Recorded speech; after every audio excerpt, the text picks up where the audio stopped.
It is our pleasure to welcome into the program Representative Barry Moore of Alabama House District number 91. How are you doing today, Barry? I am doing fine, John. I appreciate you guys having me on, and just about to get the session started. We've been on break, so back after 2 weeks off, and kind of interesting to see how the week's going to go thus far. Well, we appreciate you being with us here today. There's not anything going on in Montgomery, is there, Andrea? Nothing for us to chat about. I'm wondering, anything you want to tell us about, Mr. Moore?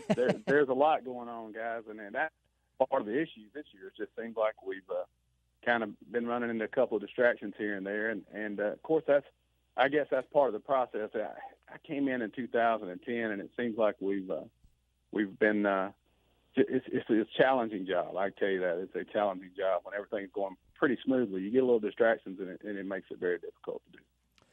You know, you speak of distractions and, being facetious by saying that there's nothing going on in Montgomery. One of the biggest distractions, Representative Moore, going on right now is one with Governor Robert Julian Bentley. That's been just a little bit of a distraction for not only you guys in Montgomery, for the entire state, and, it's brought Alabama into some negative spotlight as well. Yeah, it really has, and that's the thing. And you hear people all the time talk about term limits and that sort of thing, and it seemed like to me that the first term, the governor, we were able to work with him pretty well, and things were rolling along. I thought we were making a great deal of progress, and there's no doubt in my mind that the 2010 class had a tremendous impact on the state as far as the history of the state. And it was the first Republican majority, obviously, after the Civil War since Reconstruction. And so we had an opportunity, and I think we took advantage of that. The second term, it almost like the agenda turned into Democrats over across the street, where they were talking about gambling and taxes, and that was just something that kind of caught a lot of us on our heels. So I hear people argue for term limits, and I can understand that sometimes, but in this situation, his second term has been a difficult challenge for us to do our job. It certainly hasn't been a Republican-driven agenda, I wouldn't think. Mm-hmm. Right. Right. The distraction is a very real thing in keeping you from your agenda, and that just comes from, unfortunately, at least from our perspective, the governor just refusing to accept reality and self-evaluate that he's actually hindering things by hanging on and not either coming forward with the truth or stepping away from his position based on the fact that they're not considering impeachment. Do you have any word on where things are at this point in the week and what's coming down the line? Here's kind of what we're hearing. The Ethics Commission has a year typically to respond, and this thing was filed in 36 hours, will be a year ago. And so once the Ethics Commission, if they refer something to the AG's office, then it certainly would be considered noteworthy, and I think it would certainly, the impeachment hearings would proceed here in the House. And I talked to Chairman Jones today, and he's kind of waiting to see what the Ethics Commission is going to send to the AG's office, if anything. And then that, of course, that puts a whole different set of cards on the table. Mm-hmm. You mentioned that I didn't realize that there was a one-year deadline that we were coming up on. No. And how does that whole delay that happened back in November at the request of then State Attorney General Luther Strange, how did that play into that whole deadline thing? Well, I think it put us a little bit in a box. And I can tell you, after when General Strange was appointed to the Senate, at that time I called Chairman Jones, and him and I are friends, and we kind of districts next to each other. And I said, I think we might have gotten played on that, because they'd asked us to hold off on everything because there were ongoing hearings, and then they were coming out saying, well, there were no hearings, there were no investigations going. So it did kind of paint us in a little bit of a box, and I encouraged them, let's step forward and let's do our job and make sure we take care of the people. And my understanding, and I just found this out today, is the Ethics Commission actually has a year, and my understanding is the governor signed a waiver on that as well. So I don't know how that's going to impact the process, but they have a year to respond and get it over to the AG's office if, in fact, there's something there that they see, like I said, it would be noteworthy. Do you think it's possible or within the realm of possibility that Robert Bentley at some point will wake up and maybe bang his head on a cabinet door and go, darn, maybe I should resign and do what's right for the people of Alabama? Do you think that's a possibility? Let me tell you this. When the impeachment documents were brought to my desk on the floor, and Ed Henry brought them to me, and he said, Barry, I really need you to get on board with me on this and help me with this. And I told him I would, and I signed it, and we had to have 23 signatures. At that time, he needed a little bit of momentum. We needed to get the ball rolling. We felt like at least look into it. But I'll tell you this: a day or two later, I went to see Governor Bentley because I just I felt like I needed to talk to him in person. Sure. And explain to him my position, because he had given me grace, guys. Let's not forget, I was drugged through the mud a few years ago. And, I remember. And it was a horrible ordeal for our family and for me. And I remember shortly after that he came down and toured our community and sat next to me at lunch one day, and he caught some flack, naturally, from the left media in the state. Sure. He caught a lot of flack about that. So the next day or two after I signed that, I felt compelled to go sit down with him. And, at the time I thought that maybe I was getting through to him, but I wanted to let him know it wasn't personal and that I was extending grace, but at the same time we needed justice in the process. And we sat down and talked a little bit, and I thought I was kind of getting through to him, but you know how that goes. Sometimes 1 minute people act like they're maybe a little bit remorseful or they understand where you're coming from, and then they'll turn around and do something you don't quite understand. And I don't know. I don't know if he'll do the right thing or not, and who's to know? You don't know a man's heart. You can just do it based on what they do normally. You judge them based on their actions, Exactly. And look, it's never good, when you see someone that did sign up to serve when they're drugged through the mud in the media, whether it's rightfully so or not. There's family, there's people that suffer, there's people that hurt. You went through a situation, of course, as you just mentioned, and it's awful. It must be awful to be on that receiving end.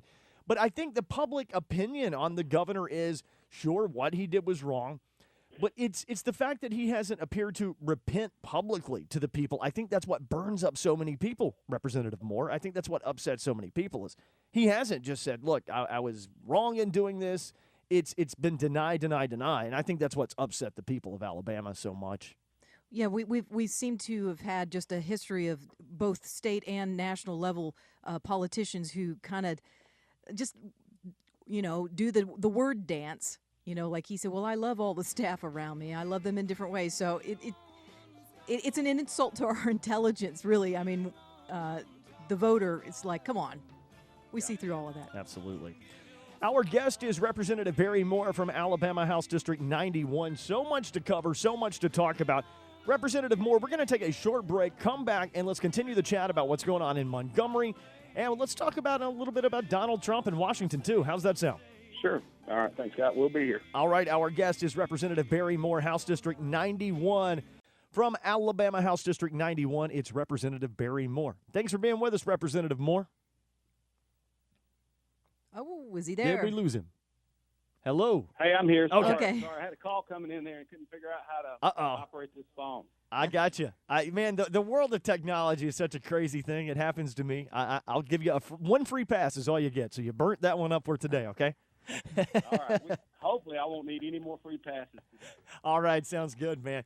So Alabama, we talked about some distractions. We talked about some distractions with the governor. But overall, let's talk about just state business in general. How do you see the state of Alabama progressing? How is Alabama overall doing right now? Well, I think we're doing pretty good. And it's like I said, since 2010, I think we've kind of opened up an environment that's conducive to job creation. And whether it's Austell or Remington or whoever it is, Polaris that's coming to the state of Alabama to do business here, we're doing what we can to open these doors of business opportunities to create these pretty high-paying jobs for the most part. And so I think we've done some good things, and it takes a little time. I mean, you can't turn the ship overnight. I mean, it takes a little while to get it a new course and to sort of get your headings. And so I think we're doing some good things. And I know this year we passed, the House's primary job is to pass budgets, and we got the general fund budget out. I think 25, 30 years as quick as any body has in session here. And we sent it with a $93 million savings to the Senate. Mm-hmm. Now, what they'll do with it, who knows? But we took it and we put a little money back. We've been able to manage the rolling reserve to kind of keep education from going into proration. So I think we're doing some good things, guys. It's like I said, it takes some time, and the liberal media never gives us any credit. Obviously, they try to nitpick you on some issues that really probably have little to do with the well-being of most of the people in the state, and we get very little pats on the back. So I think we're doing good, and I think Alabama's going to be okay. We've got some good leadership. It's just it takes a while. It takes a while to make a big difference.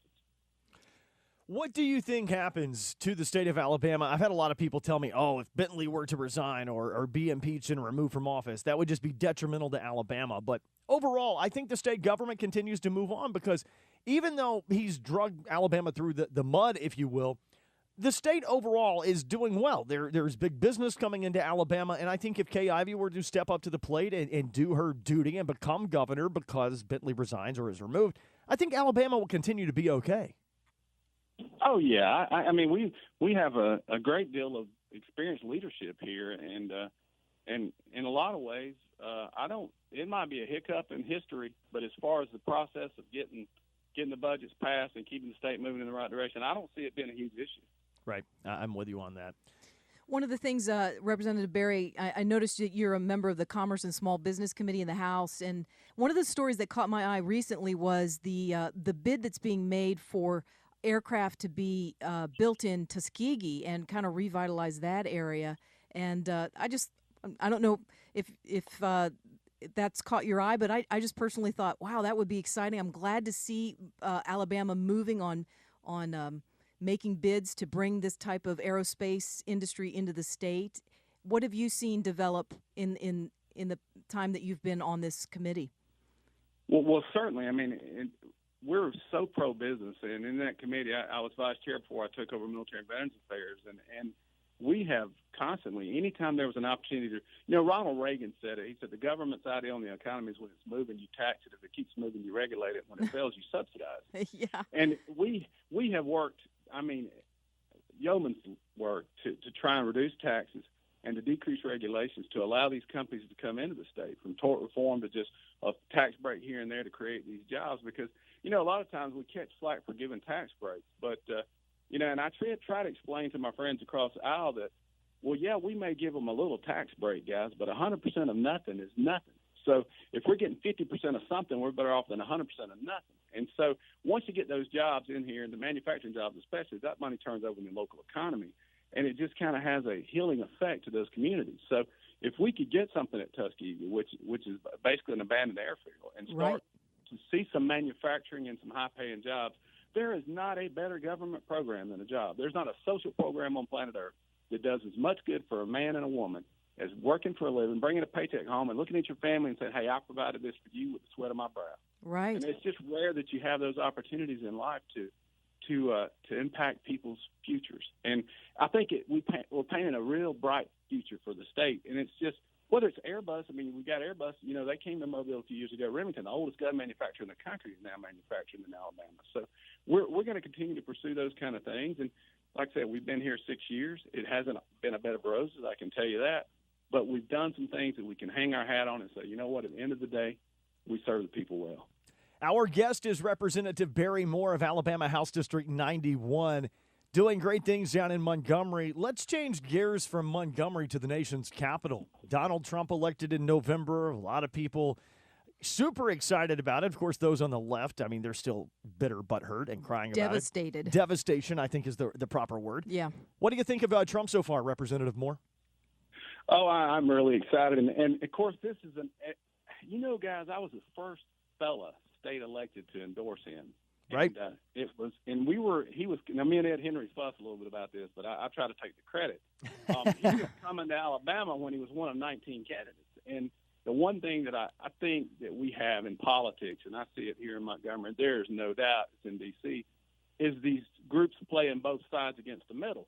They're giving money to the right and they're giving the money to the left, and nothing's ever getting done. And so the fact that he was coming from outside of the Beltway, and he was a business, just like myself. When I ran, I had no political experience. I was a business owner, and I understood job creation, and I understood free markets, and I was a big right-wing nut job, as a lot of people would say. But seeing him come into the game and being invited to go down there and have an opportunity to be at that first event, it was remarkable to see the crowds. And what I began to realize is in the crowds there were people that weren't typically Republican voters. And, I was with him a couple times in Mobile and in Birmingham, and I will never forget this one lady in Birmingham. She was standing next to me and said, I've never voted for a Republican in my life, but I'm voting for that man right there. Wow. And so he just had a groundswell of appeal to people. And it was because he wasn't so well spoken, but we knew he was a doer and he could get the job done. So he has the one thing that worries me for him is that he has stepped into the swamp up there, and there is a lot of swamp that needs draining, and there's a lot of people that he can't trust. And I think he's learning that the hard way. When you're in business, you can just, if somebody's not doing their job, you can fire them. Unfortunately, these people are elected, and the voters won't fire them sometimes. Right. So it's a thing that we just, I think he's going to be fine. If you look at just recently, I think it was last week, the manufacturing confidence index is as high as it's been historically since they've been tracking the numbers. And, of course, the stock market's moving. And I'm just seeing it in my small business. We do some construction, demolition, a little work down in South Alabama.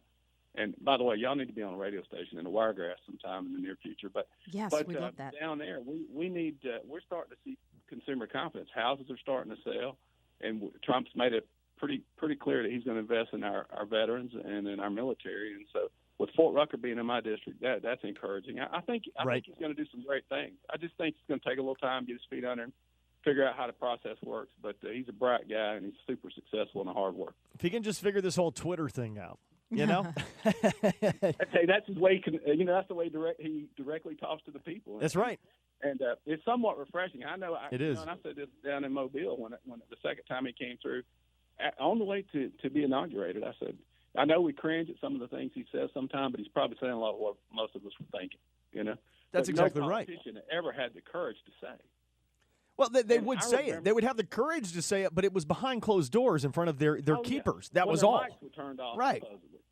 And here's the thing with Trump that I thought was really unique. The first time when we were down there in Mobile, and CNN or one of those guys had called me back there to talk to me. And so I'm at the media stand. I'm over here where all the cameras are out in front of the actual stage. And he points back there and calls them all out for being dishonest and disingenuous. And there wasn't a candidate in the history of the country that would ever call the media out because they were fearful of me. No. And right when it was over, they were running to him trying to get an interview. And I thought, he's got these guys eating out of the palm of his hand. Right. And he had the courage to call them out for being dishonest. And they were dying to talk to him. Yeah, that's true. He's going to really make a difference. He's going to make a difference. Exactly. He's definitely setting a different pace on just busyness alone, getting things done, moving forward. The guy's energy level is incredible, especially considering his age. What is he, 74 years old? Yeah. 4 hours a night? 70 years old, yeah. He'll be 71 in June. Oh, and I got to tell you guys, too, this year, the Republican caucus here in Montgomery wanted to pass a resolution supporting President Trump, asking Congress to get behind him and help him do his job. And I got the opportunity to carry that here in the State House, and I tell you what, it was 4 hours of just debate. But I hit it with, grace and truth and got through it. But I've got some really interesting fan mail for that. I can imagine so. Oh, yeah, you can imagine. Oh, I can only imagine. Well, hey, at least they weren't reaching out on Twitter and lashing out there. It's so instant, That's right. Wow. I hate it. We're out of time. The computer's coming up. We got a hard break, so we're going to have to call things off here. And I wanted to get a chance to ask you what you were thinking about the predictions of November 2018, because it seems like everyone that's old enough to run for governor in Alabama is going to run. It's like a Republican Party national repeat, right. down in Alabama. Who knows? I don't even know how many candidates. There's no telling. I know. We'll have you back on the show once Tommy Tuberville makes an announcement if he's going to run or not and get your thoughts on that. I mean, I'm waiting to see if Nick Saban's going to jump in. You never know. You never know. Representative Barry Moore, House District 91, thanks for being with us here on